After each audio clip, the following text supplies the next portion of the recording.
পদ্মা সেতুর দুপ্রান্তে দুটি মুরাল আর উদ্বোধনী স্থাপনা নির্মাণে অস্বাভাবিক ব্যয়ের বিস্তারিত জানতে চায় অন্তর্বর্তী সরকার। এরই মধ্যে নির্বাহী প্রকৌশলীকে তাড়া দিয়েছেন যোগাযোগ উপদেষ্টা। প্রকল্পের অংশই ছিল না সেগুলো।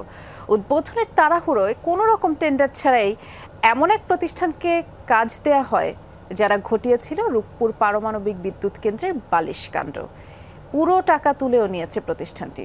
সহকর্মী আখলাকুস সাফা বিস্তারিত জানাবেন।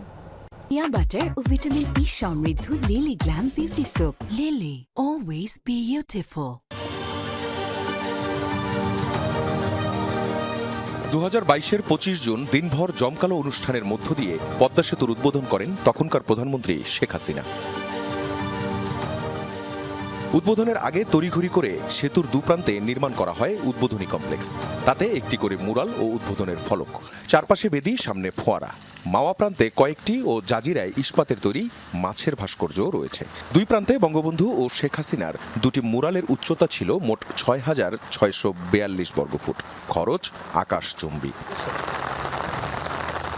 চূড়ান্ত বিলের নথিপত্র বলছে উদ্বোধনী কমপ্লেক্সের নকশা প্রণয়ন ও তদারকি বাবদ ব্যয় করা হয়েছে 94,62,000 টাকা। মাওয়া ও জাজিরায় ভূমি উন্নয়ন ও পাইলিং বাবদ ব্যয় দেখানো হয়েছে 7,44,00,000 টাকারও কিছু বেশি। মাওয়া প্রান্তে উদ্বোধনী কমপ্লেক্স নির্মাণ সহ আনুষঙ্গিক আরও বিভিন্ন কাজ করে সেখানে বিল দেখানো হয়েছে 66 কোটি টাকা। একই কাজ জাজিরাতে করতে ব্যয় হয়েছে 42,53,00,000। সব মিলিয়ে দুই প্রান্তের উদ্বোধনী কমপ্লেক্স তৈরিতে খরচ হয়েছে 116,92,00,000 টাকা। উদ্বোধনী এই কমপ্লেক্স নির্মাণ করা হয়েছে মূলত দুই প্রান্তের এই মুরালগুলোকে কেন্দ্র করে, যেগুলো সেতু প্রকল্পের কোনো অংশই ছিল না।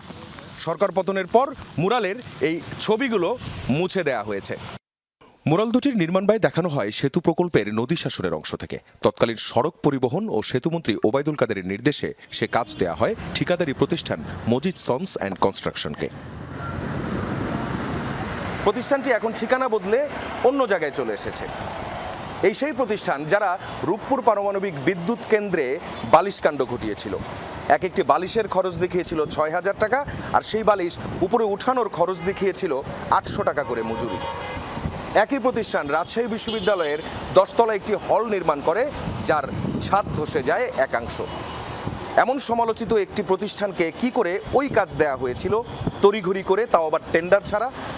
এ বিষয়ে জানতে চাইব সেতু বিভাগের তখনকার যিনি তদারকি করেছেন নির্বাহী প্রকৌশলী সৈয়দ রজব আলীর কাছে। সাংবাদিকরা পারেন নাই তখন কিছু বলতে, আমরা তখন কিছু বলতে পারিনি। পারছি কি বলেন, আমাদের এখানে কিন্তু 1 পয়সা কারো ক্ষমতা নাই যদি না উপরে দিক থেকে অনুমোদন হয়। মোরালের কষ্ট কিন্তু আমাদের বেশি হয়। মোরালের কষ্ট যেটা হয়েছে আমরা সেটা দেখছি, আমরা অ্যাডভাইজারের কাছে পাঠাবো। শুধু মোরালই নয়, অস্বাভাবিক ব্যয় হয়েছে সেতুর উদ্বোধনী অনুষ্ঠানেও। দিনব্যাপী আয়োজনে ব্যয় হয় 89 কোটি টাকা।